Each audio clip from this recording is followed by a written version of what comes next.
I'm in command here. I have the button pushing. You are the captain now. Yeah, goddamn right. Anyway, the Good hell is morning. happening? Good Huh? morning, good evening, afternoon, Good day, whatever. sir. I don't know why we do carpets and coffee at like 5 o'clock at night. When Well, so this is what we were just talking about pre-show yes, is that I don't know why we do carpets and coffee almost every possible time of the day. It's like we can't pick one. except It's the always a morning, different not time. the morning. It's never the morning. It's everything It's but never the morning. morning. Yeah, it's Yeah, always some version of afternoon or evening, but we keep people on their toes. Nobody knows when we're going to be here. yeah, And that's part of the yeah. fun. It's like Where's Waldo, but podcast. Yeah, and I apologize for that. They were supposed to do a carpets and coffee today, but Eric is like he's still doing that roller coaster thing where he feels good enough to do something, and then apparently we kept him talking too late into the night for NPR, and then he had a really early meeting that he had to talk on. So Eric's dead again, Yeah, and man. we went to the whole thing of like we might skip it, but I don't think there's been a carpets and coffee since the other episode that you and I Yes. did. Yes. Which So was it 2 weeks ago? So missed I 1 don't week. know. It was a while ago. It was before you went on your trip, Yeah, everything obviously. blends together, man. Like Yeah, that's so. fair. Yeah. But But Eric, at least he got it together for that show last night for the main yes, it's a NPR. calendar show and the That was a NPR really thing. good one. That was Yep, fun. we have to keep the main ship must be kept. Yeah. Keep He was going. sounding pretty rough though, not gonna lie. He was towards the end. He was getting there, and Like, then he and I talked a little no, bit. dive in by The problem is that we get off the show and he's like, all right, we're done. I'm like, I don't know, man. We got to talk about some stuff. And he's like, ah. So I kept him even longer and just like, hurt him even worse. So, yeah, poor guy. But yeah, the calendar competition was yesterday. So if you want to see those results, go check those out.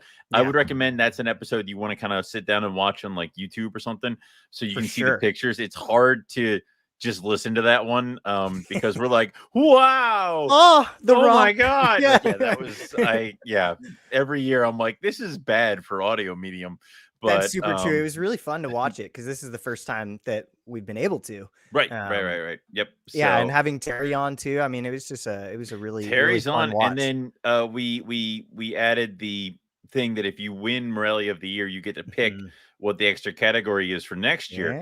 So Terry already threw out that the extra category for next year is Eastern Asian colubrids. Right. And when I heard that, I got really excited, and then I remembered I don't have any. So I got to borrow the ones that work. I have so many, but I can't enter. So I'm like, God damn it. Like, so for folks that aren't familiar, we're talking beauty snakes, we're talking Chinese king rats, rats, mandarins. Yep. No? Yeah. Yep. Rhinos, Gonisoma. Yeah, there's a lot. Boyega, all the Boyega. All the Boyega. There's going to be a lot of really cool Boyega. It should be. I'm hoping that's a good one. I'll get a full list of what needs to happen, but that's a year from now Owen's problem. Exactly. Even fuck that guy. But so normally what we do is what I'm supposed to do with carpets and coffee, and these were show notes I was given from the last time I did carpets and coffee, is that I didn't talk anything about the coffee. No coffee. There was just a lot of carpet talk. So I fucked that up. So this goes back to hey, what do you know? No, that's not true. Can't be. Nope. Wait. What? Stop removing him when I'm adding him. Well, we were both trying to add him. No, I'm sorry. No. I won't touch anything. Stop. No buttons. Owen's in control. You're in charge. I'm in command. Nothing happens. Hi, Riley. Hi, Riley. I think I'm in the wrong room. No, you're not. You know exactly where you are, and you intended to be here. Yes. Anyway. Yeah. So what I was to do is talk about the coffee. Apparently, that's something I fuck up. So. What I do is I drink coffee before in the morning, like a normal person, because I need that to make my brain hole work and just get things going. If I was to drink coffee at the various different start times that we utilize for this program, early evening, I would not be able to sleep and I'd be a wreck. So what I did today to address this issue is I brought the beans with me that I drank previously so that I can still talk about it. So I had just a basic Pete's dark roast Major Dickinson's blend, super common where I'm at because Pete's is from the Bay Area, but I know not everybody in the country has Pete's. Really good. dark roast because that has a little bit less caffeine, which is kind of counterintuitive. Interesting. Light roast is caffeinated as hell. And just threw that bad boy in the coffee machine. Sometimes I get fancy and do pour over. Not today. Sometimes I get unfancy and I just eat sometimes beans. Rail line. Yeah. But it's let's see here. We've got an incomparable world blend, rich, complex, and full-bodied, and it is. It's a very good coffee. It's a tried and true, and drink it black. It doesn't need nothing because it tastes good on its own. Yep. Chocolatey and nutty. I'm a happy that's guy. A good blend. That's a good blend. Riley, you're actually drinking something currently. Is it coffee or some sort of like mud protein slush? No, is this your pre-workout?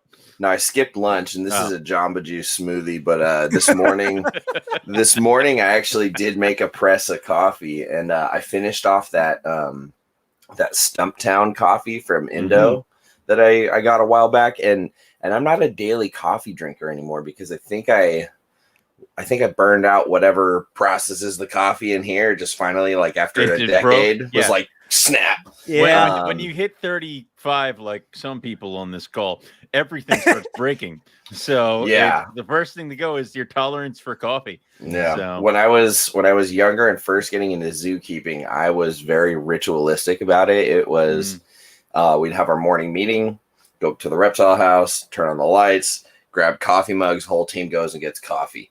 Then after lunch, same deal. Go up to the reptile house, get a coffee mug, everyone goes and gets coffee. It's like and Eric, that was religion. Dude, I've seen Eric drink like 2 cups of coffee at midnight and then sleep. And I'm like, how does he do this? It's insane. He drinks like black coffee. Like we're talking, you show him milk, like he might stare at a glass of milk while he drinks it. That's it. So my body has decided that after 30, lactose and I are no longer compatible. Like you told you, buddy, everything's gonna start breaking. I drink my coffee black anyway, so I don't have to worry about that part. But man, I love cheese.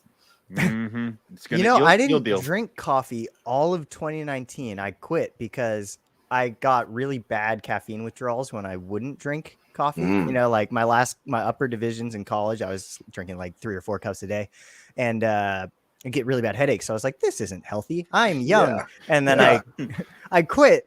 But then when I started doing field biology work and I had to get up at 4, there was no way, I had to like wake up at the crack of dawn and drive 2 hours. I couldn't do it without help. So got hooked again. We will also address the fact that Lucas, you're out of uniform because Riley's wearing a Carpet Fest shirt. I'm wearing a Carpet Fest shirt and you're not. I don't have one yet. I want to like actually go to the Carpet Fest I buy a shirt for so that I'm not a Don't say it. They had to turn off his mic. Just you're back on. You can stop mouthing, but So we'll correct that. Actually, you can buy your Carpet Fest shirts at the Teespring store. True. I should buy them, but just not wear them until I go because I still want to support the program. But what if you buy like a classic one? They're like band T-shirts. You didn't go to the tour, but you support the band. So that's fair. That's a good point. I can't go buy anymore because I've already broken both of my T-shirt drawers. They barely open and close without falling apart right now, and I have a third stack. Like, you think I collect snakes? Shit, I've been collecting T-shirts since before I've been collecting snakes. And that's it's why you not start good. doing those wall hanging stuff that I did with like you get one of those frames and you put the T-shirt in it, so it just shows the design. I don't have enough wall space for that. I need a bigger house. Yeah. I literally like growing no matter up, what you collect, it always goes back to need a bigger house. Like concert shirts. Common denominator here. Yeah. Like every time I go to a concert, I have to get a shirt. Mm-hmm. It's just a weird compulsion. I feel like I didn't complete my task. If I didn't, same deal. So but I am not doing any coffee. I don't drink coffee anymore, unfortunately. So what? This is a hard cider. And how are we supposed to get a coffee sponsor from some big corporate account if you don't drink coffee? I'll take a cider sponsor. No, so will I. We can get one of those too. It'll start with coffee and then transition into the cider. I'm working on it. So that is not a White Claw. No, it is not. This is a apple bombshell hard cider from.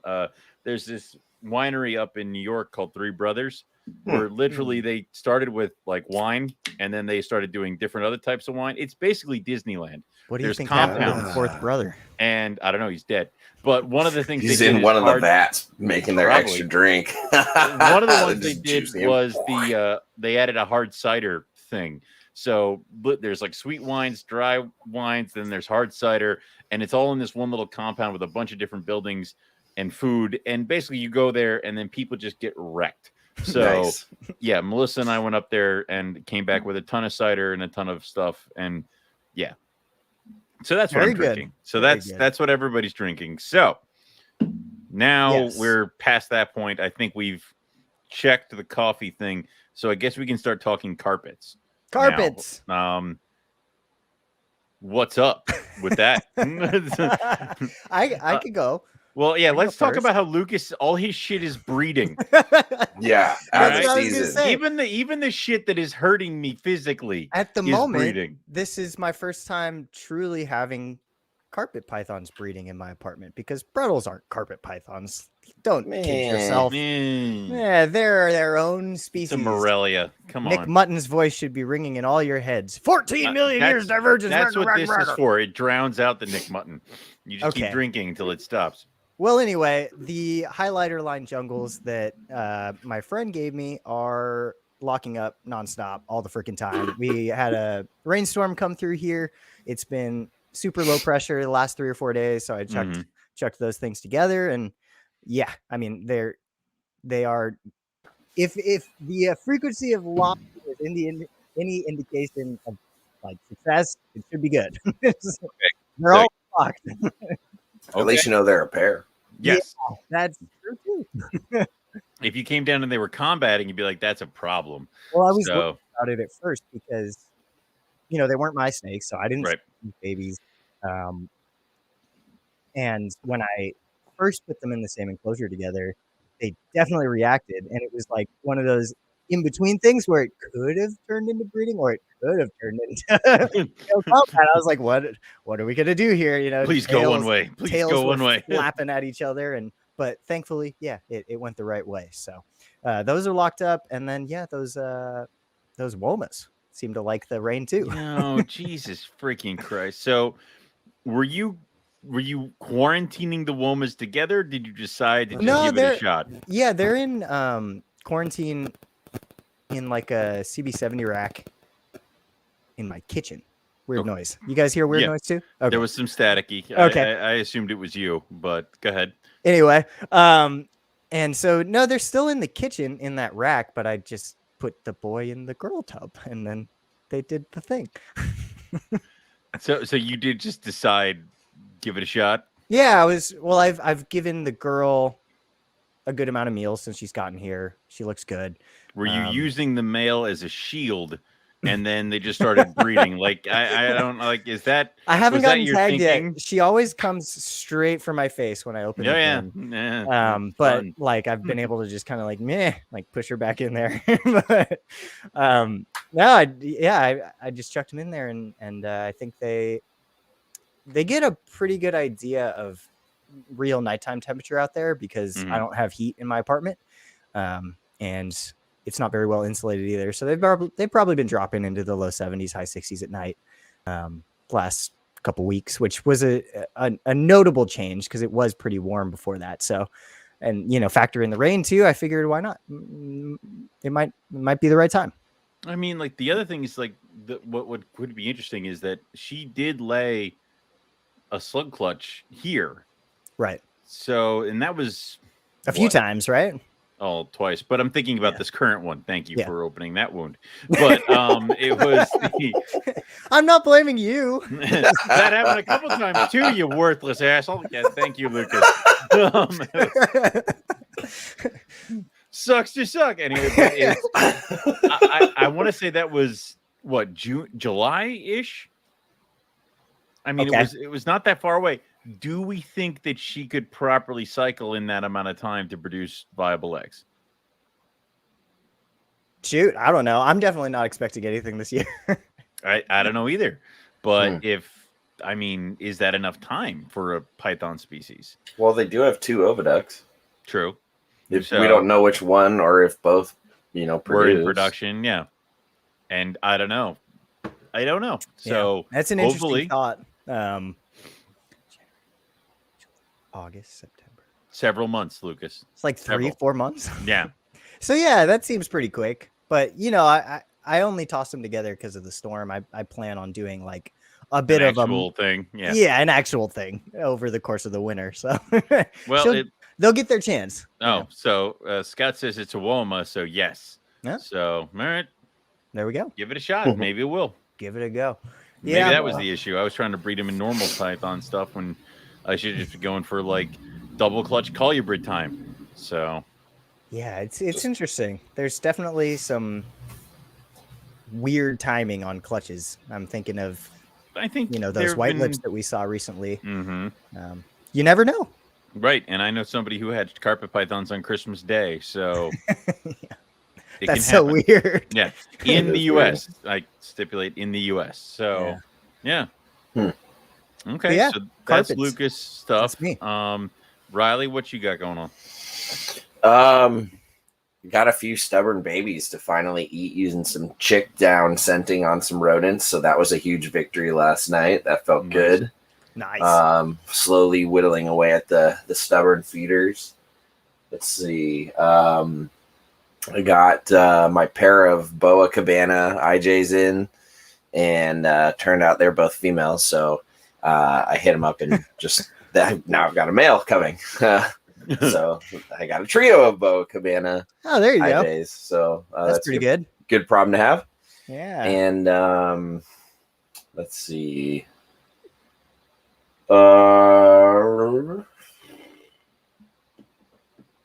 Well, yeah, I mean, my big jungle girl died. That's the big elephant in the room there, I guess. Yeah. Did just watch your video on that. Yeah, that I filmed that a few weeks ago, and I just like put it away and didn't think about it. So, yeah. And then I've since talked to Todd about it, just to explain the situation and see if he'd seen any similar details to what happened, because basically she was, bleeding all over the place out of her cloaca. Yeah. What did Todd say? He says he's never seen anything like that. He has siblings from that clutch still that he's kept, and he's still got a female, looks almost identical to her in the head and everything, just different body pattern and stuff. Uh-huh. So he's gonna send her sister to me. Nice. Sweet. Todd's a freaking man. Yeah.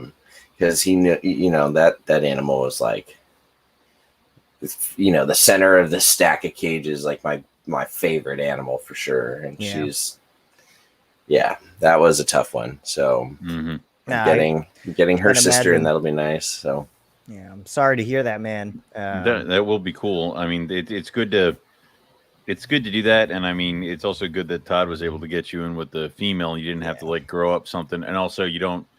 I know it's kind of like you don't ever want to say that it's like unplug one snake, plug in other snake. Like it should be kind of more than that, but it's good that you can kind of at least get semi back to where you were, and we'll see. Yeah.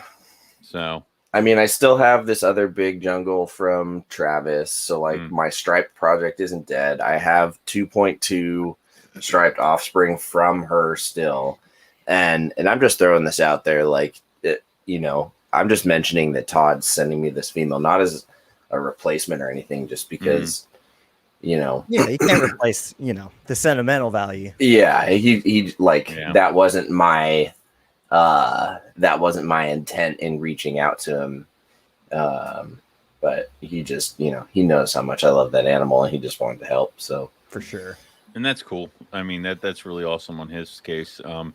There's some people out there who will do that, and usually if I end up losing an animal, I have like a couple kids still kicking around, so I'm just like, hey, you stay. Like, it's just one of those things. I lost my original Carmel this year, and I'm like, oh man, and I just sold her last daughter, and I'm like, crap. But then I realized that she is like mom and grandmom to like half the snakes in the freaking room. So I'm like, okay, no, we're good. Like, it represented. So yeah.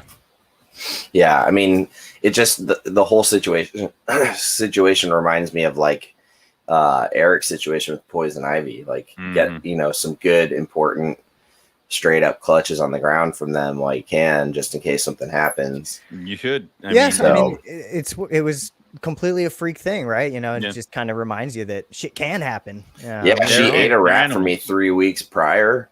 And who knows, maybe a claw or a tooth or something. I've seen that. Yeah, we've all heard of that. The way blood was just leaking out and mixing with other fluid could have been like, as Scott saying, a ruptured bowel, ruptured oviduct. It could have been kidney failure, liver failure. Who knows?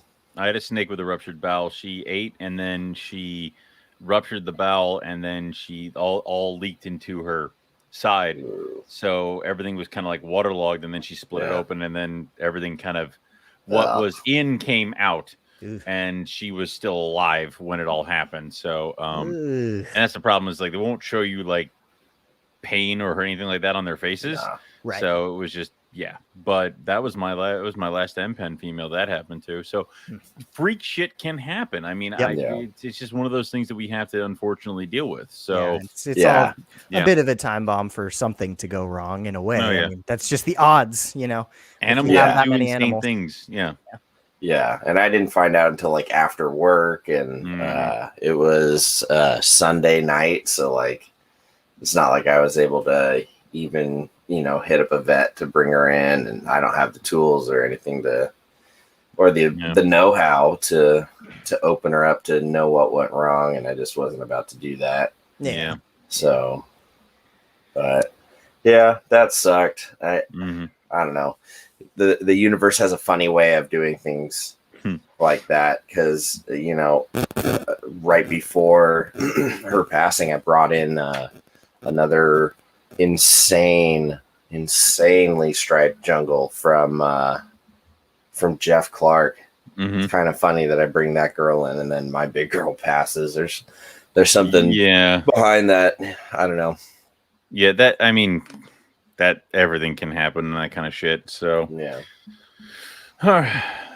but that's pretty much it for me. That's what you got going on. Yeah, 1 or 2 carpets leave here and there, and then things are getting on food and things are growing up and starting to really hammer food at females for breeding season this year. Really just focusing on a few projects, and I have the potential to do like a dozen pairs this year. I'm not even going to aim for that many because I'm also going to be doing 2 litters of rainbows and trying to get redemption on Crebos. So, I mean, if those 3 succeed, that's good enough, man. That's like 70 babies right there. So that's enough. That's enough to keep you occupied, dude.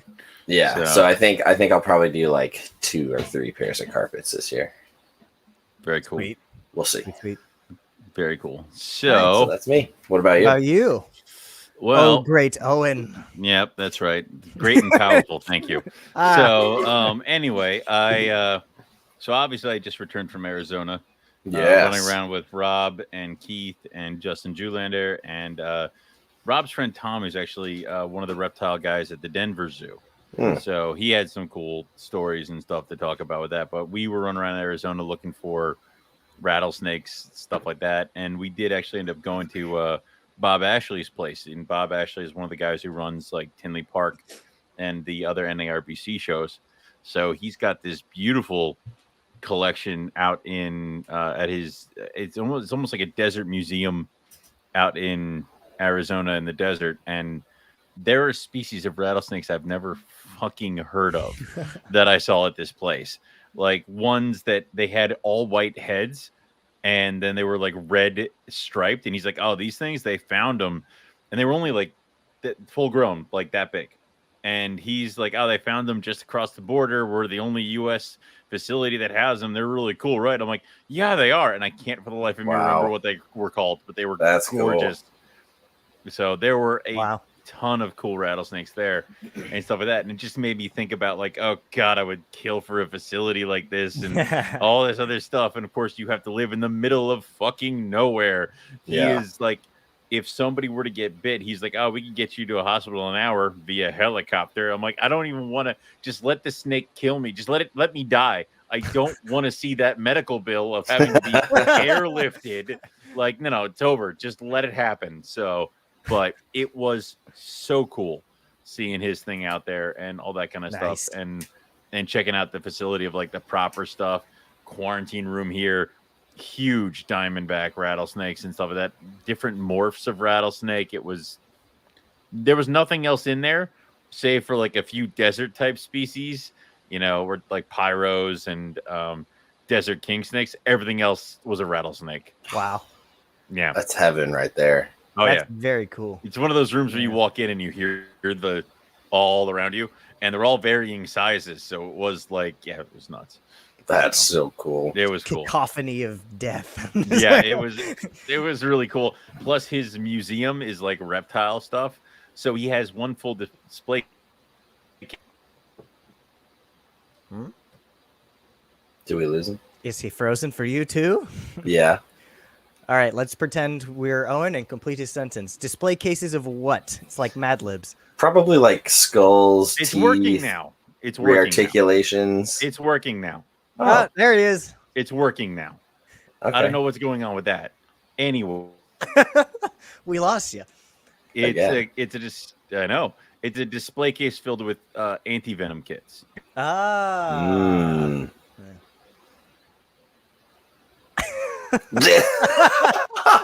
Oh. And it gone. Okay, so here we go. What the Anti-venom fuck? kits in.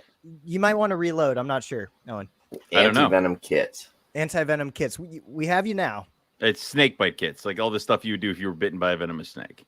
So that's really like a good thing to have if you have a lot of venomous snakes, right? I mean, I don't know much about that it was world. all the bullshit stuff. Like he's saying like he had a whole display of all the like the jokey, like snake the oil book, kitschy. Suck it out of you. Yeah. all the plastic Okay, never mind. bullshit. Uh-huh. I thought you meant like legit No, anti-venom. not legit shit.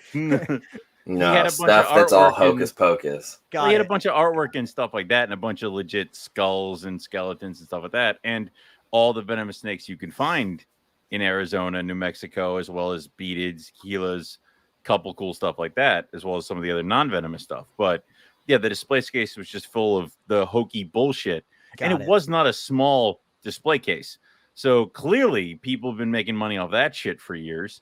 But yeah, that was awesome. We found 2 Mojaves, a diamondback, 2 Calabri, 2 ridge-nose rattlesnakes, Nice. patch nose, bunch of alligator lizards, some 3 horned frogs, and we did get a gopher. Nice. So yeah, it was a good trip. Oh, and a desert king snake. Hey, there you go. Yeah, it was nice. It was a good trip. A lot of dead on the roads. 2 diamondbacks dead on the road. 1 Mojave dead on the road. 1 Mexican hognose dead on the road. No. And that one that cut me like.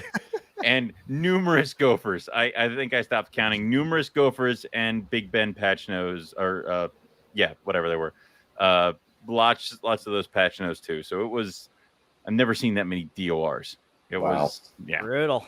Yeah, apparently a lot of semis and stuff going through and things like that. And yeah, it was annoying, but it was all in all a good trip. I enjoyed the hell out of it. I was really hoping to get a blacktail, but we didn't. We didn't get the blacktail or the tiger, and we tried to get both of those, but we got 2 ridge-nosed rattlesnakes. I mean, those things are badass. Yeah. Those are cool. I was loving the pictures and stuff you were sending to the chat. Yeah, I got really videos and pictures. What Lucas and I are going to do is we're going to do an episode on Sunday, which is going to be me, Eric, and Rob, and maybe Keith or Justin talking about the trip. And we're going to record. We're going to take that audio plus my videos and pictures, and we'll kind of slice it up into a cool YouTube video to throw out there about the trip. So, yes, yeah, gonna need some coffee to edit that one. Carpets and coffee. We're done with the plugging. We're done with the plugging. But so anyway, I'm flying out on Sunday. You're leaving again? No, I was flying out. That happened before. This prior. Sorry. So I was flying out on Sunday, and I'm stuck in the Dallas airport because of waylaid and stuff like that. And I see on Facebook that somebody threw an adult female rough scale python on a table in Tinley Park, and I'm like, well, that's unfortunate. You know what they wanted for it? Well, yes, I do. I do know exactly what they wanted for it. Would you like to know why? Because he bought it. Try to buy yes. it? Oh. So I'm like, well, it's not anybody I know. And then immediately a friend of mine is like, hey, Josh Swetzel threw this on the table. And I'm like, I know Josh. And then it was just typing away, pounding away. And then before I left to get on my plane to Tucson, there we go. I had a rough scale python. So nice. Wow. She will be coming here soon, which means because I still have that one little baby that I'm raising up. But now I don't have to wait. Like now I might be a year out from trying to breed roughies again. So that's awesome. Yeah. Well done. Yeah, no, it was probably not the best decision, but those suckers ain't cheap, but yeah, it's mine now. I know how that goes. I'm due to receive the suckers that ain't cheap that you guys know that I've been trying to get next week. That's a done deal. Oh, that is a done deal. Yeah. So how much was your soul worth? I mean, did you have to sell it? Who owns it? Did Riley buy it? I've done unspeakable things. It's all right. We don't need to talk about it. I sold my firstborn blackhead. Yeah. But it's okay. It's all right. It's all right. I'm going to keep the suspense going. I'm not going to say what's happening, but it's really not excited. A Woma. It's not a Woma. It's not a Woma. It's not a Woma. But it's close. It's going to be cool. Tune in next week to see what the hell I'm talking about. Yes, we'll leave them with the cliffhanger. It's not a Woma. And if I'm in tears and hang up the stream next week, something went wrong. Something went wrong. I don't think anything's going to go wrong, but that's another added thing. I mean, Riley, you've experienced the purchasing adult animals, and then like all of a sudden next year you're breeding as opposed to like raising up little ones. I mean, yeah.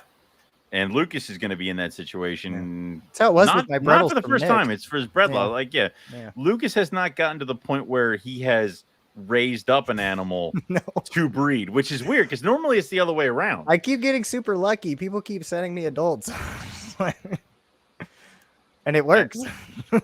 Yeah, that's the unfortunate part for the people who couldn't get them breeding. I mean, that's right. Yeah. Well, I'm like, I don't want to jinx myself. I'm knocking on copious amounts of wood as you should. Right now. Yeah. So, but yeah, I mean, it's a different animal as opposed to breeding something that you've raised. Yeah. Because I have about 3 or 4 females that are going to be ready to go, not this year, but next year. And these are ones that like I hatched. They were born and raised in my basement, actually in this house. So they've never known anything else. So nice. It's weird that you get to that certain point and you're like, cool, give it a shot. So I mean, shoot, I guess easier. I'm like 4 or 5 years off from doing that because I just made babies for the first time. Yes. And they're brittle, so I have to wait. 4 years at the least, buddy. Yeah. You might have to put that in at 5. So yeah, that's definitely a cool NPR badge to put on your Scouts vest. I award the NPR badges. You don't. That was aggressive. You get one. Let's unpack that. What? I said, let's unpack that. Let's unpack that. We don't have time. We do not have time to unpack what's going on with Owen. Okay. So that's a whole season. No, I mean, all that to say, though, I do think that it is definitely a goal for anybody that does this for a long time to produce something with the things that you produce. Like, that's going to feel so awesome. I'm sure it's also really cool. Like, it's also really fun to think about that, especially if you get to the point where you're like, I'm hatching this thing after I hatched its parents, after I got its grandparents as these small little things in deli cups. It's really cool to think that. Yeah. Someday, give me a decade or 2. Yeah, that's how it goes. Yeah, more like 8 years. 8 years. 8 to 10 years. If you can stick out a project, you can usually start with babies. 8 to 10 years will get you your 3rd generation. Yeah. Well, the last 10 years went really fast. I'm about to be 25. It's scary. I don't like it. 25. Poor child. Fuck. I know. I'm like a quarter of the way to a really lucky dead person. Some of us are 5 years away from 40, so like close your mouth. Like, I mean, well, yeah, but it's weird. It is. Yeah. I think everything after 22 isn't fun anymore. You're correct. All things die after 22. Yeah, the last milestone is being able to rent a car at 25, and that's not much of a milestone. It really isn't. It's not that fun. It's not, because I can rent a U-Haul. I've rented a lot of U-Hauls. Yeah, I mean, like so I gained the privilege to pay enterprise money. Like, I don't understand. Yeah. You can spend more money. Exactly. So Shoot. the next thing will be when both of you do not realize the joys of attempting to purchase a house, where they will pick apart your entire life financially and then say maybe. So yeah. I plan on experiencing that next year. Yeah. I'll follow your lead. Learn for me. I'm just gonna tell, Rachel, you find what we need, what we can afford, tell me where to sign, what to do, and that's not fair. And just bend me over and lube it up and make it as painless as possible. That's not fair. You can't let just Rachel figure it out. Come on. Oh, she knows. She knows either big ass snake room or like finished convertible garage sort of thing, and the rest is up to her. Right, you guys don't have basements in California, right? Some places do. There are a few, actually, surprisingly enough, out here. But yeah. Even though like earthquakes, fire, brimstone. Well, I don't know what happens. We get floods too. We just got a flash flood warning like an hour ago. Sacramento used to flood all the time. Yeah. Why does the universe hate California?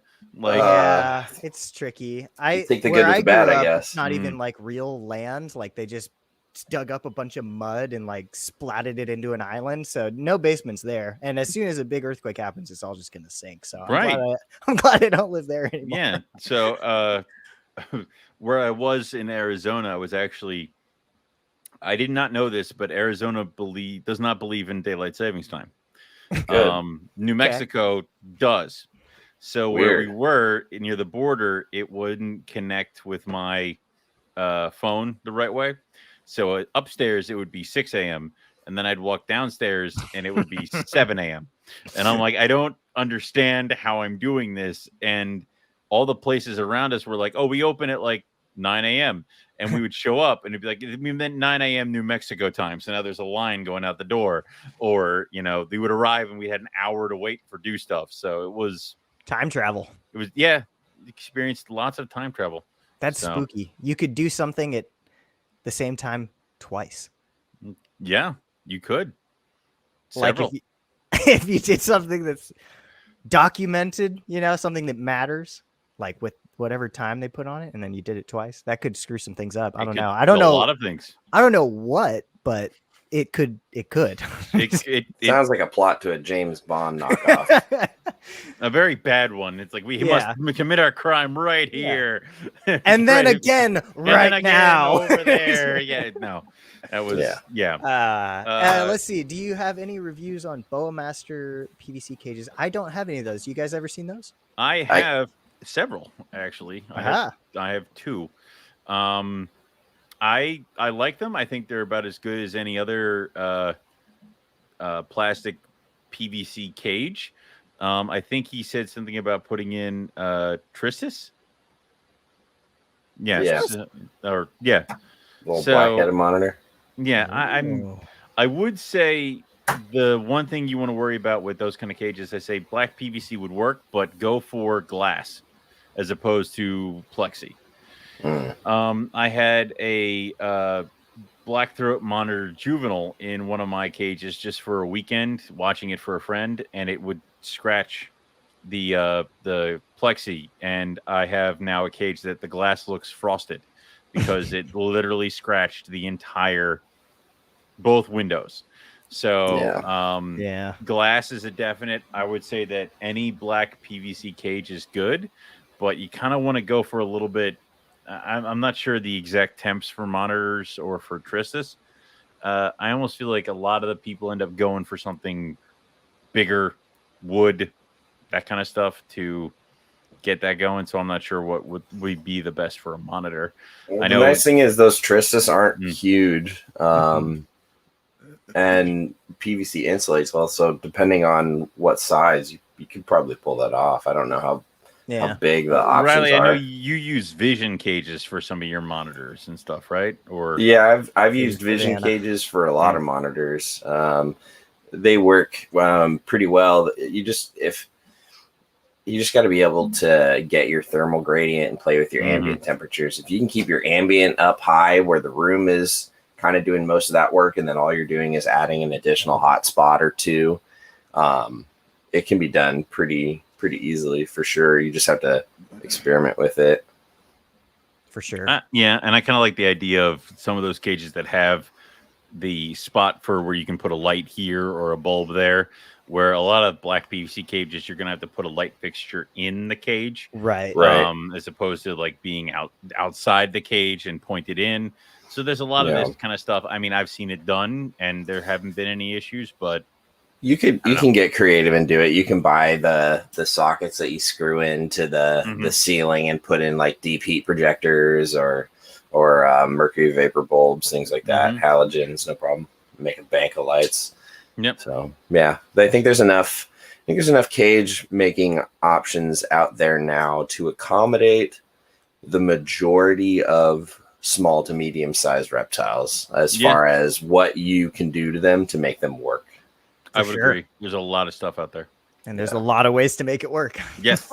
Yeah. I was just down in San Diego or Oceanside rather for Tony Dorer's wedding, and while I was there, I went over to Brandon Wheeler's place, and he's got different stacks of cages from different manufacturers as he slowly added and pieced together. And one of his walls is a wall of like, I can't remember if I think they were 3-footers that were all like stacked up next to each other and on top of each other, but he like cut out the walls, so he made them connected as 6-footers with double door sections for some scrubs.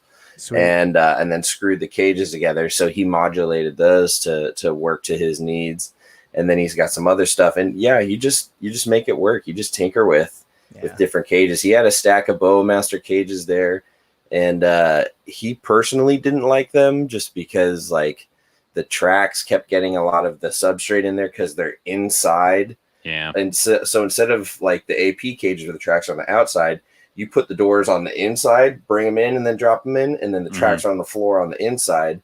So you don't have any lip that your animal can rub its nose on the edge of the PVC and the glass, but what you have is a pain in the butt with substrate. Trying to open the door. Yeah.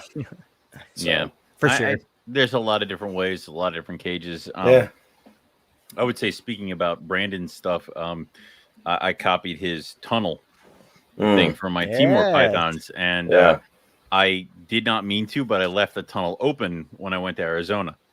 And I came home and I was doing waters and I could not find the male. And the last thing I remember is I was in Arizona and I think somebody was commenting on my picture. They're like, "Are you sure the male's even going to use it? Like, what if he eats a meal?" It's like, shut up. Like, it's 4.5 inches. Okay.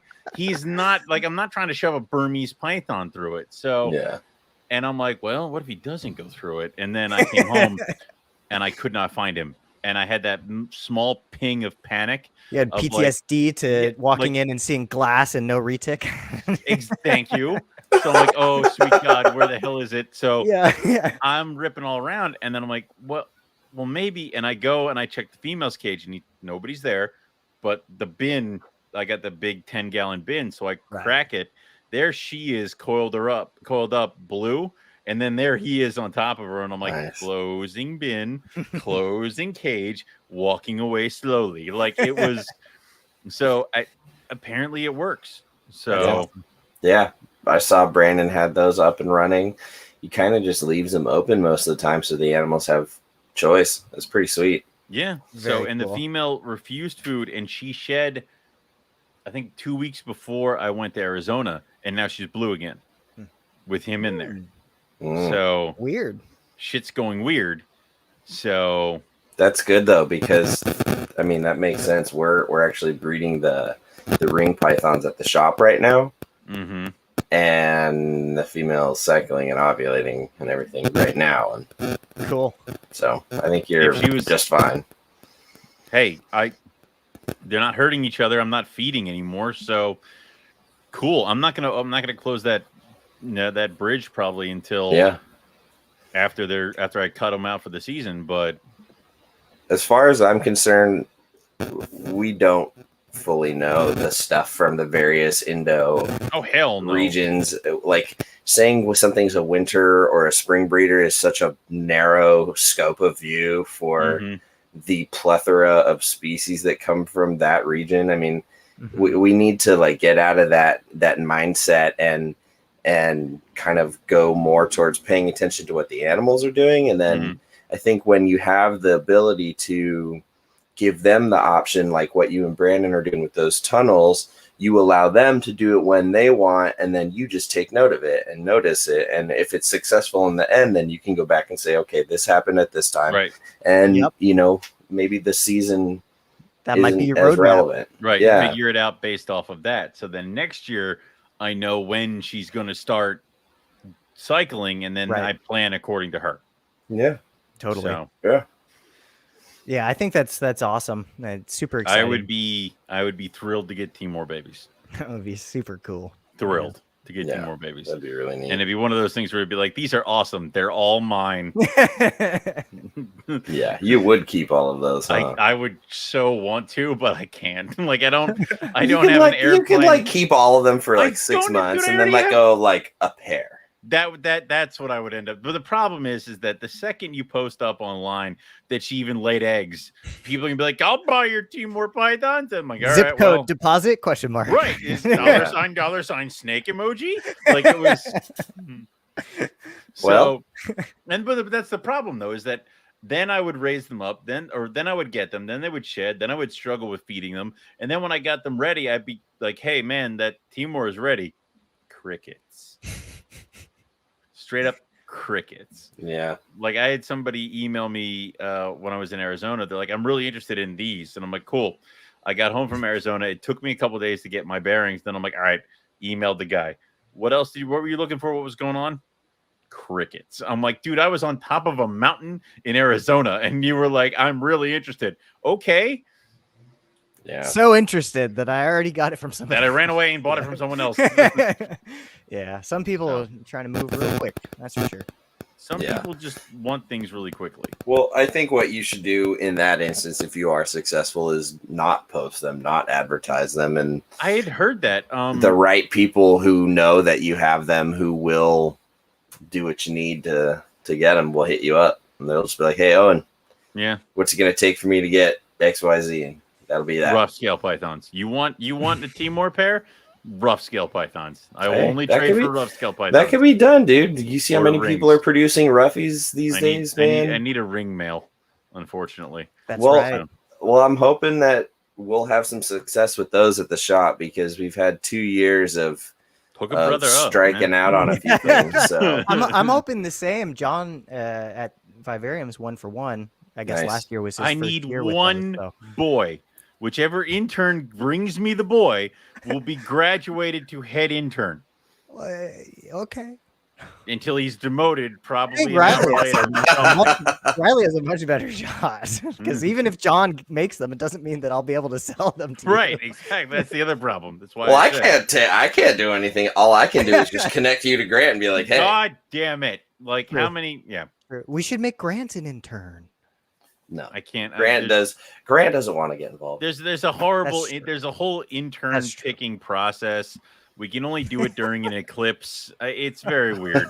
You guys did call me on the eclipse. That is what happened. So Eric knows the whole thing. I don't know. Okay. I was just there. I was just there to stab the goat. So it was good.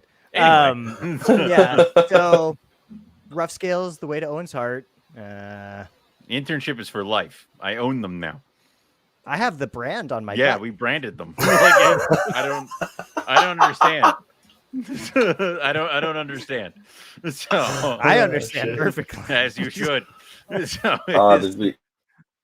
No, not again. Well, this Riley time it's froze his Riley. time. Okay, Riley so froze now his he's time. your I'm for still ad alive. libs. It's your turn for ad libs. So what was Riley about to say? I don't know. But What that's was the he about game. to You're say? supposed to make it up. I You're don't Riley know. I right can't now. get into Riley's head. Yeah, that's I don't true. like that It's term. not No somewhere one that I can. would No want one it can. to stay for long. No, I'm just kidding. I prefer prisoners with jobs. Thank you. So You ever seen that thing at the circus where the guys get in the metal ball on motorcycles, and then they add more? Yeah. Oh, got it. It's a bunch of motorcycles going in circles. Usually 3 or 4. Yep. So we're headed into another breeding season, gentlemen. Yes. Mhm. Yes. What are the last minute ads, deletes, and throw jello at the walls things that you guys got going on? Poplin carpets. That was it. That was an insane ad. Good job, Riley. It was. Yeah. Yeah. You are correct. And even better, she Mhm. came to me already good size, and I was told she was like Please, like a mouser. Brand says property of NPR. I don't. Yeah, come on. Property I of even have one. It's fine. She, So it's. She came to me as a mouser, and she's actually been taking small rats drop fed. So I'm Oh like, shit! All right. sweet. So So what are you I got breeding her- to her? well, so pending a negative NITO test that I'm waiting results on, because she is an adult and has been around other animals. I just want to do that for my own sanity as part of quarantine. Better safe than sorry. Yep. If I think he's ready, I mean he should be. He's 2.5, 3 now. Is the Tiger IJ that I got from Eric? That's not what I was picking. So I was picking granite. Yeah. I don't have a male granite. That was the problem. Okay. I have a female granite. And you can't breed 2 females, apparently. You can sure try, and they might enjoy it, but it won't really do much. Result in kids, Yeah. All right. So the Tiger IJ. But he's still smaller. Like he's younger. I've kept him on that slow and steady trajectory. So if not him, I do know that the male that sired my other Poplin carpets is like, he's ready to rock. He's multi-proven, so I could always go that route. He seems to throw some nice red and oranges in the babies because the offspring that he produced were from a female that was very dark and melanistic. So he fires up nicely. I can only assume that those nice orange colors probably come from some of his side of things a bit more. So, adding that to that female could end up with some ridiculous, nice, high colored animals. So I don't know. We'll see. That was my last minute add on for the season. Otherwise I need to stop buying snakes, dude. Chill. I think I meant to message you when I was in Dallas because, I was just sitting there not doing anything. So of course I drifted to Morph Market. There were a lot of Papuan carpets Papuan pythons on Morph Market. I'm like, I should send Riley. No. He suffered enough. It was I don't. First off, he already knows. Second off, he can't do it. Otherwise, he would have already done it. Yeah. So by me going hey Riley, you should buy these. That is just a twisting of the knife. So, yeah, it's already in there real deep. It's never coming out. It's cemented in. Right. It's just causing pain. Yeah. Yeah. Yeah. Well, I mean, I need to get into a house next year because if I don't, I'm literally going to chop out entire species projects because I'll have to. It was also one of those things where it's I don't know about you guys, but when I spend a ridiculous amount of money, I want to make sure that my friends suffer and do the same thing.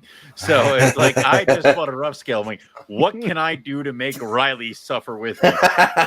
Papuan pythons, send. It's just. I wanted to share this because I felt it was relevant. It is relevant. Very good. Eric does make all the money, and I'm just here. and unfortunately, it trickles downhill. So, yeah, you guys have to get interns of your own to torture them. So, yeah. Yeah. Anyway. One day. But so, those are my last. That's my last one. All right. So my add-ons. Oh yeah, no, please, you first. No, yeah. Oh yeah. My add-ons would be the rough scale, obviously, and then I have to figure out. I have to get with Riley about a mandarin. Yes, I fed him yesterday. He's still awake and ripping. He hasn't slowed down at all, even though it's getting cooler. But because I lined up a female, and then that's gonna show up, and it's like, well, shit. I guess I got to figure out what to do with mandarins. So can I?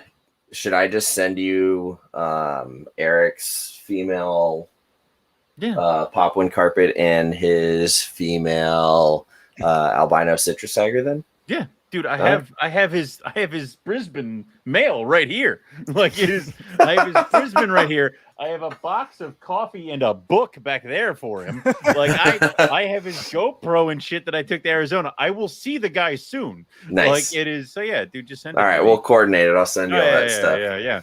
And then I'll also have an olive python downstairs for him. There's a lot of shit for Eric here. So yeah, you're like his mid-year Christmas location. Pretty much. Yeah, his Site B warehouse. Pretty much. A pyramid scheme, that's an ugly word. I prefer mafia. No. If it was a pyramid scheme, I'd be allowed to leave. It's more of a cult. If it was a pyramid scheme, this chain wouldn't have been embedded in my vertebrae. Yeah. I wouldn't have this collar that shocks me when I have the bad thoughts. Like, but no, it's so yeah, no, obviously that's not a problem, but it's cool because I'm not really thinking about it, but then Melissa keeps bringing it up that like, because I'm like, I gotta fill the freezer. So Mike Curtin came over and he gave me about 6 or 7 bags full of trout. Nice. Talking trout. And trout, baby. I offered it to my Crebo and I'm like, let's see what she does. Smashed it. Oh my God. They love that. She's dragging it around and she splits it open. There's blood and guts everywhere. And I'm like, great. And then she just eats this whole fish. And then she goes around and picks up all the little chunks that she left. Vacuum. And she's like, oh. And she ate the entire thing. There was a rat in the bowl too. She didn't want the fucking rat. She was good with the trout. And she was done, went into her hide box, went to sleep. And I'm like, well, shit. Okay. That's awesome. That was great. So very good. So I keep thinking about, I'm like, I gotta, do the road in order to do this. And Melissa's like, well, everybody's going down. This is when you normally just fill the freezer slowly through winter while things are down. Like go to the show, buy 2 or 3 bags of this rodent, throw it in the freezer. Buy 2 or 3 bags of this rodent, throw it in the freezer. This way I'm only spending like $150, $200. And then when everybody wakes up, I got a full to the brim freezer. Mm-hmm. And then I don't have to spend a ridiculous amount on rodents while everybody's awake. So I'm like, oh yeah, you're right. But like, I can't shove that much shit in my freezer between frog legs, chicken, wings, whole goddamn trout. Like, dude, I don't know how you do it. I need a bigger freezer. I need a bigger freezer, and I don't even go with that many items. Dear God, like it is just nuts. So I mean, I enjoy the hell out of it. They eat like crazy, but God, I need a bigger house, dude. I need a bigger house and a bigger freezer. Yeah. I'm still just using my only freezer, like my food freezer. So I just don't have frozen food because it's all rats. How many snakes do you have, Lucas? Not including babies. We will not include babies. We will not include babies. A little shy of 30, I think. Okay. Yeah, it's not crazy. It's not horrible. I mean, pretty sure you could get I'm by not with crazy, guys. I mean, come on now. I'm pretty sure you could get by with 30, but it's like this when you start getting over 30 towards like the 60 mark is when you're like, I need a deep freezer. Like, No, I mean, I already like literally don't have room for like a loaf of bread or something in the freezer. Like it's all. You nuts. Don't get ice cream. Yeah. No, he just eats it very quickly. In one sitting, brings it home, it's gone. Never been an ice cream guy. Not a big ice cream guy. Ouch. What the hell's wrong with you? Lactose intolerant? All right. Fair. All right, okay, good. Yeah. Right. Yeah, that's only going to get worse as you get older. Enjoy it. I know. You're telling me. As your body begins to I have shut a genetic predisposition. Wow. But anyway, I was gonna say too, trout. Like if you have something that can eat trout, that's a really good one because a big like 8-ounce trout is freaking cheap, man. They're like $4 a pound. Yeah. And she just did. I was like, she's dragging it around. I'm like, she's not gonna be able to eat this. She's not gonna be able to eat. She hoovered it, and I'm like, holy crap! Like that is a. I forget sometimes how big the Crebo are. Like, it's just, dude, yeah, it's just one of those things where like I get them out and I'm like, dear God, you're huge. Like it, yeah. I pulled my female out yesterday because I did a big overhaul on her cage a few weeks ago, and I've just been really hammering food to her this year, like making her even more set up than the year prior, and she is getting big. Like she's starting to get like the Crebo, she's chunky, and she ate two good sized quail yesterday, and she just cruises around and just like she's a food vacuum, man. And I pull her out, and I'm just like, God, you're just a solid snake. But then I look down at the male, and it's like staring right into a cobra. Just there's a bulldog. He's gnarly. They're awesome. Male is actually smaller than my female to a small degree. And I was never concerned until this year. I'm like, you might die, buddy. Like I hope you produce this year because she may kill you. Like it is. Good luck, my friend. Just watch their behavior, man. Because once your male, if your male's cruising and making a wreck of his cage, well, then you know he's ready. Then what you got to do is start doing intros with your female. Watch her behavior. If she's running away from him, she's not ready. Right. Yeah. Well, the thing is that I realized this with my male this year. Is that he wouldn't, like, normally I would feed the big collier Brits like a bowl of food and they would eat everything. He would not. He doesn't like taking big items out of the bowl. So what I normally have to do now is I have to give him a medium to large rat off of tongs. Wow. And then give him a bunch of chicks, chicken legs, chicken wings, some diced up fish in the bowl, and he'll eat that. But if I put the rat in the bowl, he won't eat it. Interesting. So he's weird like that. But this year, because I started like offering the rat plus the food, he did put on some size. Nice. So he did get a little bit bigger. So I'm hoping, because the last 2 years I've got nothing but slugs. So yeah, hopefully he just needed some more maturity. I wouldn't be too concerned about your female eating him if he's like only marginally smaller. They did wreck each other one year. I think last year, the year before, there was some scars on both of them. So there was that whole thing. The other thing is that I moved the Mad Hogs broke quarantine. So they went downstairs and I put the 3 that I got from you, the adults, together in a 4-footer. And I haven't seen them since. They've been curled up. They've been curled up in the hide box together. Yeah. I separated them and I fed them like I feed my Mad Hogs, and they all ate just out of the bowl, food, whatever. They packed on a bunch of fish, chickens, and some mice, and then went back. Nice. So. Yeah, they're such easy snakes as far as like their predictability and just you can always rely on them to just be communally okay with whatever's going on. Well. And I'm planning on it when that other female, the juvenile female, gets big enough. I'm going to split up the trio and take the one female that's unrelated to the little girl and throw her in with my male and the little girl. So then I'll have that pair over there. And then I'll keep the father and mother of the younger one over here. And then I'll add my female. So I'll have 2 completely unrelated I'll have semi-related trios, but they'll be producing, unrelated kids. So. Nice. Yeah, the only challenge is just being able to tell them apart. You just got to look at them a lot and tell them apart. The nice thing is the male has a big ass scar on him. He's like, there you are. I'm thinking about taking my boy and like stabbing him. Like it is the only way, buddy. The best way I could tell the 2 females apart, because now they're of similar size, was that like. If I would get near one would freak out and always hiss and hood, and the other one would kind of just sit there. I'm like, okay, you're the proven one. You're the a-hole. They both kind of chilled out. That's good. No, it isn't. I would prefer if it was like, aha, the a-hole, grab it. Like now, it might be a little interesting. But hey, if it turns out that my male is breeding to a female and its daughter, still fine. Yeah, they're all unrelated from one another to begin with. So right, and the idea is that I want to, because my pair is related, so I would like to separate my female from my male. there you go. But I probably won't do it till the other girl's ready. Nice. But yeah, I'm gonna be fun. drowning in mad hog babies this year, hopefully. That'll be good. Yeah. And then you can infect Lucas with those, and he can add more rear fang stuff to his life. No, just false water cobra. No, thank you. I think they're cool, but I don't find them alluring enough to dedicate time and space at the moment.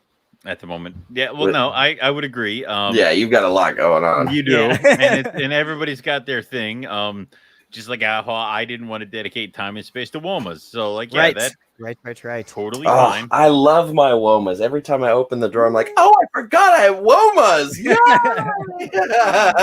Yeah. Something different. I So did cool. actually something on Riley's page. I did see my rainbow male has actually been hanging out outside of his bin, his little humidity bin, which is probably because he's too big for it. So he can't cram himself into it, but he's pounding food, and I'm like, oh yeah, that's a nice little boa that I have here. Like, wait till it hits those. Yeah, wait till it hits 2.5 years old, then it really starts hitting a growth spurt. Yeah, they're cool. Those will be a fun thing to produce, just to have rainbows to potentially sell or wholesale leverage kind of a stuff. I mean, that's just something cool to produce in there. They're easy captives. Yeah, they're easy to breed. They're freaking beautiful. Yeah, people want them, so there's always going to be at least a healthy demand for them. And you don't even have to deal with morphs. I mean, to be honest, the morphs are still kind of priced out of reach for a lot of people. So, and nobody who wants to buy maybe like a half a liter, a whole liter right off the bat is going to want potentially things that are morphed. They just want normals. Yeah. I mean, exactly. That's the thing. They're such a beautiful animal on their own. Like, you don't really need a morph. So that's part of my assumption or opinion as to why the morph market on rainbows hasn't really gone too crazy, because there's plenty of them. There's 2 different types of hypo. There's 2 different types of albino. There's pied. There's candy stripes. There's zebra stuff. There's pearls. There's wipeouts. All these different things. But it just hasn't gotten there yet. Yeah. So what Brennan said too is stillborns are Crebo food. I have a stillborn rainbow in my freezer right now. My Crebos suck at eating other snakes. They won't do it. They just stare at it. They're like, no. I snatched that because there was a litter of rainbows at the vivarium, and one was a stillborn, and I snatched that because one day when there's baby blackheads here, I can do the Nick Mutton trick, and instead of assist feeding a pinky, assist feed a little piece of stillborn snake. That's or what you do is you thaw out the pinky with the stillborn snake, and then offer the pinky. Get some scenting going. Scenting. I got my it's just a tool, I got the baby hognose that aren't eating. I got them. They are eating fuzzies wrapped in knobtail gecko skin.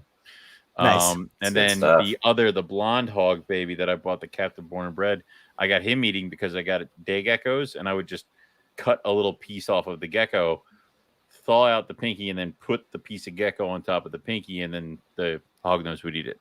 Cool. So, very nice. Yeah, you should try. As far as your Crebos eating the snakes, do you offer it on tongs, or do you put it on the plate with the other stuff? I put it on the plate with the other stuff. Yeah, I had to teach them via tongs. I had to tease them and some sort of wall about teaching a snake to eat other snakes that I want to breed with other snakes. So I'm not sure if it's there. Like I want to get a ring python male so bad because I really want to breed my ring python female, but she is also psychotic.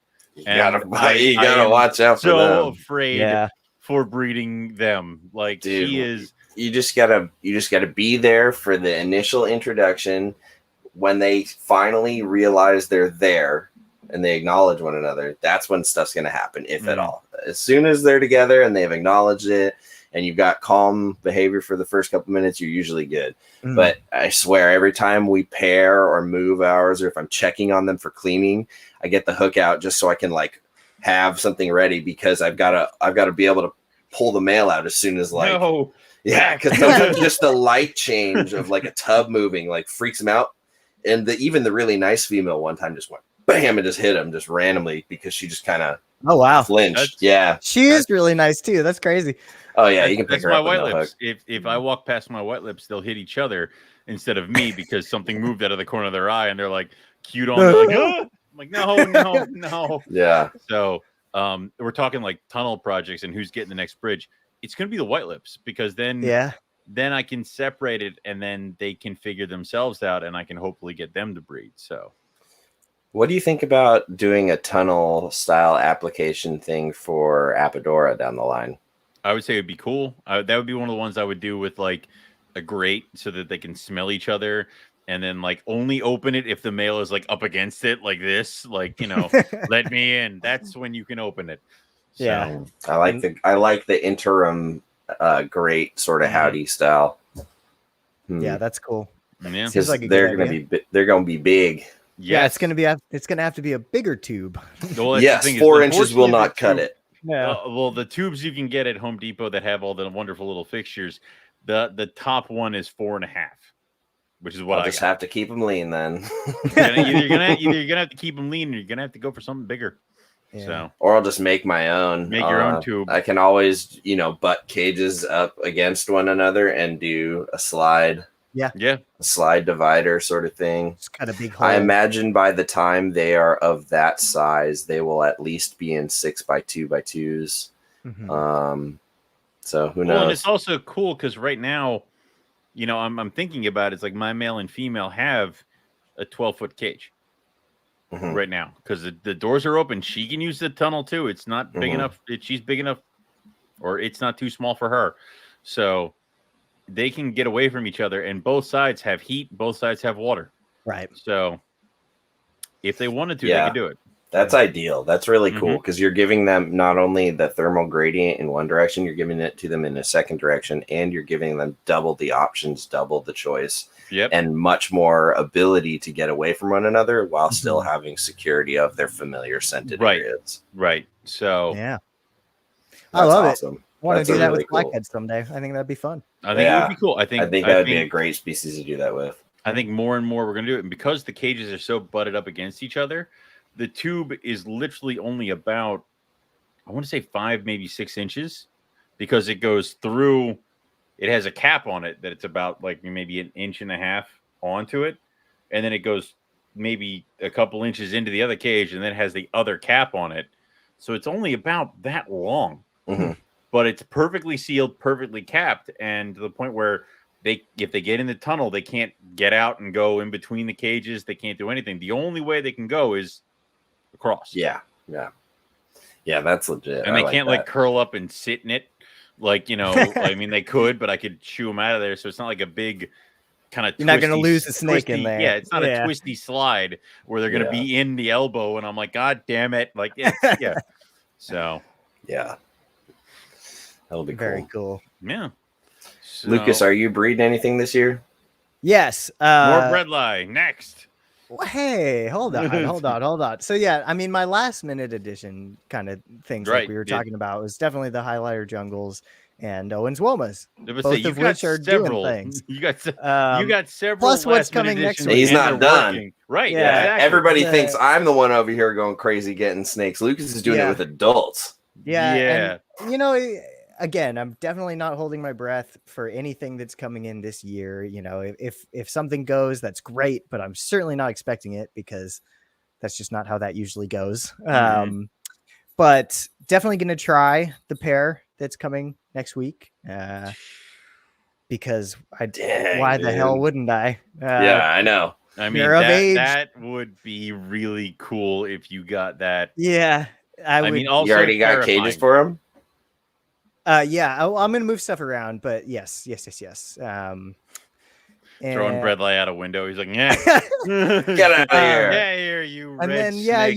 year 2 of the Brettles study, so I definitely need to try to get clutches from all of them again because sample size is important for science. I will be attempting to breed my bread lie again this year. Sweet. Yeah, I really need MI data. So anybody that wants to do Brettles, unfortunately, I cannot do that. Okay. I mean, maybe. I'm not even sure I can get my Brettles to breed here, so I'll give it a shot again. Give it a shot. Let me know. I'll you know, if I can get clutches, I'll try to do MI with everybody that I can. I know it's ill-advised to do back-to-back MIs, so I'm still thinking with that. I might not, but I don't know. It's tricky because I also need to graduate. Well, let's put it this way: it's not ill-advised, but you better give her the year off, right? At least next year. Like it might be one of those, like, yeah, you might want to, like, if you do it and you like, yeah. So I have, but I definitely have 2 females at least that I didn't make do maternal that should be good to do it this year. Yeah. So I'm also gonna try. I'm gonna pair my blackhead male with the female from Derek. She's not of age, but she's got decent size. So I'm curious. So she's like 3.5, right? Yeah, something like that. I'm curious, you know, like good size. I mean, dude, she might ovulate. If she ovulates, give it a shot. Yeah, exactly. I don't see any harm from at the very least, it'll be like get her biology turning and churning for the seasonal things for the 100%. First time. And now, you know, it's really fun to be going into the whole Blackhead project with the knowledge that my boy is good. Yeah. You know, that's a big relief. I won't have to question him as part of the equation. You can question everything else. Everything else. Everything else but him. Yeah. Exactly. But you know, I mean, that's all I got going here. Everything else is not ready in terms of like the other womas and falsies and the inland thing and yada yada yada. Mm-hmm. They're all not ready. So it's going to be pretty much an Asphodite and Brettles show over here with a splash of jungles for the next 2 to 3 years. Nice. Yeah. Very cool. I am hoping this year is a good year for weird shit. Yeah. Like we're talking Timors, white lips. I'm trying to do a different female olive python. The last 2 clutches of olives were produced by my one girl. And I keep trying to do this thing where they have 2 years on, a year off. And it's definitely helped with my girls. Like a lot of my girls, when they take that year off, they put on size. Like they gain weight. They maybe don't necessarily get bigger, but they seem beefier going into the next season. And that's when they produce maybe 1 or 2 eggs extra, 1 or 2 eggs more than they did previous years. So I have the one female olive that I've never gotten anything out of. So she's definitely old enough. And now she's going to get both males coming at her, my proven male and then my other unproven male.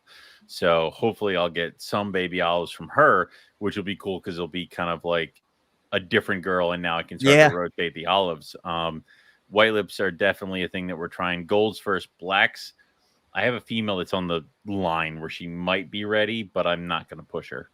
So, but then of course, like Timors, but I really want to get blue beauties this year.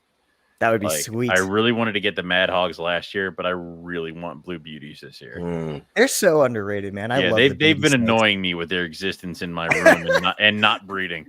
So them and the Crebo is what I kind of want to focus on. The rest of the carpet stuff, corn snakes, rhinos, that's just butter. Like, you know, come on. That stuff's dialed for you. Oh yeah. I mean, this year with carpets, I don't really have the big, like, actually I do. Yeah, I do. I have a caramel 100% het Exanic that I'm going to breed to my Exanic Jag. And then I also have a Tiger 100% het Exanic that I was either going to breed with the Exanic Jag or my male Tiger Posset Exanic. So maybe Exanic Tigers. That sounds cool. I'll be doing a couple Exanic Tiger pairings as well. Yeah. Tiger hat to Tiger hat. Yeah, I have my het Exanic female. It's going to be a lot of Exanics this year. They've been selling really well for me. They've been doing really well for me, man. People like them. You make good silver and black snakes, man. People can't ignore it. That's what dude, because for whatever reason, baby carpets, we already know their palate, like it's dull when they're babies, but like you throw an Exanic on there, it's just like crisp. The whites are really like milky. Much faster. Yeah. The silver eyes almost look blue. They're really badass. Where it takes a while for other things like yellows and stuff come in, this bluish silver stuff happens like immediately. Same thing with my Xanic Jaguar that I produced this year. But like I gotta get off my ass and start listing some stuff because I need to get some things selling because I gotta recoup some of the damage I did to myself for the Ruffy. So and of course now I'm sitting here and it's like with the rough scale, I'm like, no more snakes, no more snake purchases till after the wedding. I'm allowed to trade for snakes, but no more snake purchases. Like it is. Yeah. Until another fun box shows up with stuff, and you're like, "Damn it, I forgot." That's different. No, it's different. That's fine. Again, trading amongst things, fine. Yeah, but yeah, we gotta start doing that. Yeah, I'm right there with you, man. I gotta save for fun wedding stuff. I'm like, son of a bitch, this is expensive. Well, if Rachel's anything like Melissa, like you're just gonna sit down and she's gonna be like, "This is the book of the wedding, and this is what we're doing," and you're like, She's dude. We're already like we're already looking at venues and pricing and guest lists and everything. It's like we're a month in. Like at this rate, we could get married in a month, and she'd be like squared away. Be like, damn. Well, it's tell me what to do, where to sign, what to say. What do I gotta do? I gotta be here and be like, I do. Yeah. Cool. Yeah. So, well, I was down in San Diego at Tony's wedding, so I got a nice little refresher on how that whole thing works because it was actually in the wedding. So yeah, it's different when you're going to the wedding than when you're in the wedding to when it's your wedding. Yeah, so, I mean, like, because I had to be a part of the rehearsal. Know when to stand and go and this and that, and depending on how elaborate you go, it can be pretty smooth and easy, like Brandon's wedding was, or it can be an elaborate production. I promise. All I know is that for my wedding, you guys only have to learn one coordinated dance that you will do when I summon you, and that you have to keep bringing me booze. I can do that. Exactly. Okay, now here's my stipulation. 1 for Owen, 2 for me. My stipulation is you can't let me get too drunk the night before. Never. No. Because here's what happens. This is me at weddings. This is now 2 weddings in a row. The last one was Andy Grossman's. This one, you Tony's. felt horrible because you were hungover as shit. That's the understatement. Okay. I not only felt horrible, I was the one puking in the bushes. I was the one sneaking off after photos and yakking everywhere. Not the groom.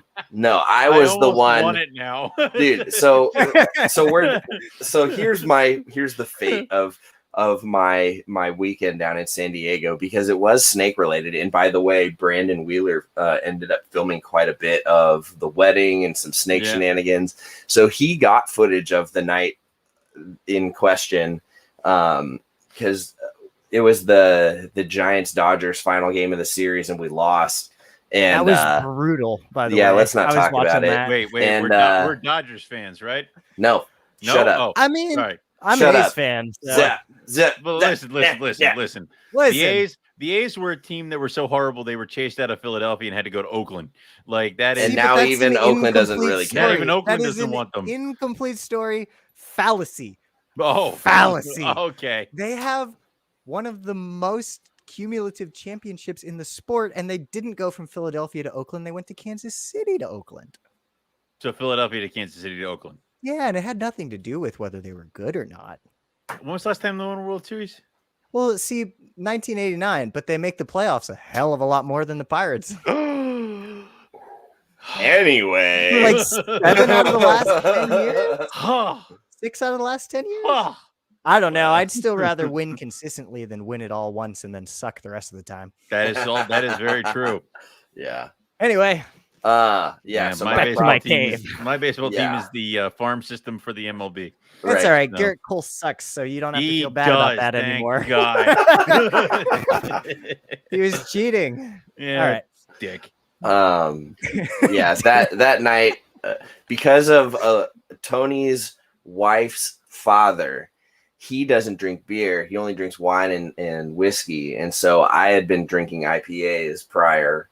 And then he finally gets me to start drinking brown liquor. And then I just kept realizing he was filling up my glass. And then I was on autopilot to the open bar. This is why the last holiday show, was it a couple holiday shows where I was just constantly just filling up my glass with Jack Daniels, and I'm like, oh, You were my cup is have run dry, smashed. and I'm like, oh no, the computer monitor won't sit still, and I'm like, this is not good.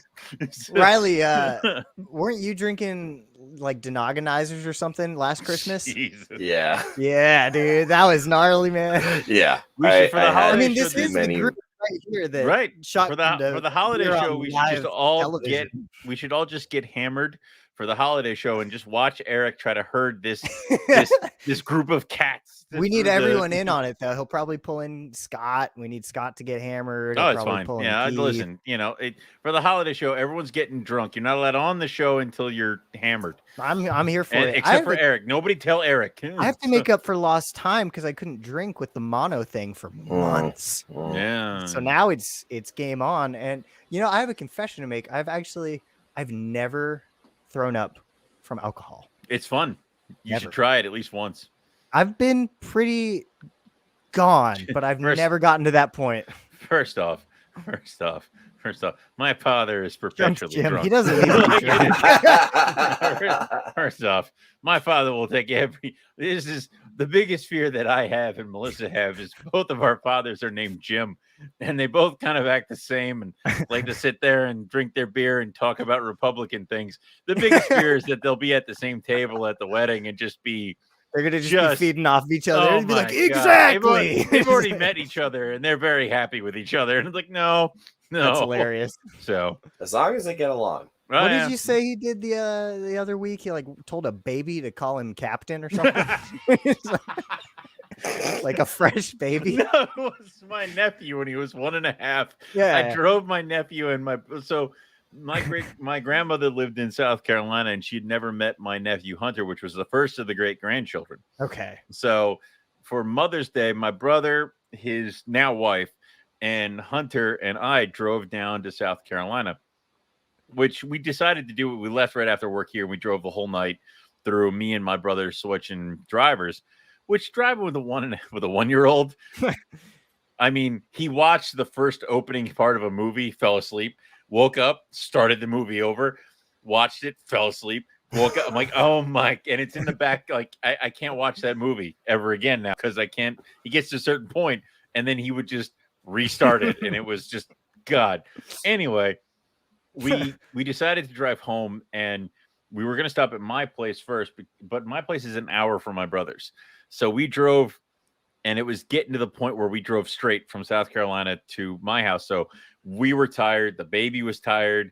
We were done. So we roll into my house. The kid's already upset. They pull him out. They let him walk around for a little bit. They change him into his pajamas and stuff like that. And he's running around my house with a pacifier in. And my dad had some interaction with my nephew, not a lot. And he's there and he's like, hello, you can call me Jim or the Admiral. And here's a 1-year-old in like footy pajamas with a pacifier staring at him like, what? And I'm like, you never served a day in your life, you idiot. Like it is. Oh, that was, yeah. That's awesome. The Admiral. Yeah. Oh man. Yep. Yeah, we got to get him a hat. Remember that. I think he wanted to go for more of the James Tiberius Kirk kind of way of Admiral. If he's saying it, he's going Star Trek. He's not going like ship. Admiral. Yeah. So Admiral. Yeah. That's well, hilarious. I'm excited to hear from him this year because last year was a great, resounding success. I may have accidentally mentioned to Melissa that you can air grievances and there may be being a list prepared.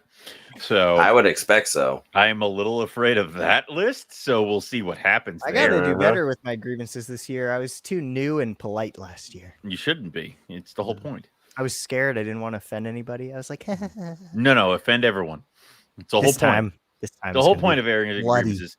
Anyway, here we are at an hour and a half, and my drinketh have runneth dry, and I think it's time that we end the show and try get on with our Me Friday. too, Admiral. There you go. Anyway, is there anything else you two want to talk about real quick or throw out there? Excellent. So, Riley? I got nothing. All righty. I'm good. Oh, Oh. dick. Anyway, You gave him too much power. I Who had gave to him do this it. power? Eric do it gave us one both time. the logins, and there's so many new buttons now. Like it is. Yeah. Anyway, Yeah. so Danger. it is. So I'll do I will me. say that tune in this week for Sunday. We're going to be doing the Patreon show for the Arizona herping trip. So tune in that if you're on the Patreon. If you're not, quick go join on the inland level, and you'll be able to get invited to the Patreon. Keep your eyes peeled for the video that Lucas and I are going to throw out on YouTube. Yes. Jump on the Teespring store, get all your NPR merch, Carpet Fest merch, Rogue and EB Morelia merch. We're working on new designs and stuff to go in there. And Eric has mentioned to me yesterday there will be a 2022 Northeast Carpet Fest. So, Riley, get the carriage. We will figure it out. It may not be at either one of our houses, but it will happen. So yes, I gotta save up for a plane ticket. So figure that out. Keep that in mind. Keep your eyes peeled. The next couple shows coming up on NPR, we have the anniversary show. We have the holiday special coming up, and it is going to be a nice wrap up of the. We are now in our 11th season. So yeah. Wow. Keep in mind with that. It's almost my whole life. You are like 12. Anyway, so thanks everybody. Why do I hang If you want to get into contact with me, Centralian Exotics, Lucas, Riley, you can buy Brettles. I have lots of them. Help me, please. Help him. please get them out of here. Whoopsie, Lucas. Whoopsie. Riley, what about you? For me, you can find me on the things under Riley's Reptiles.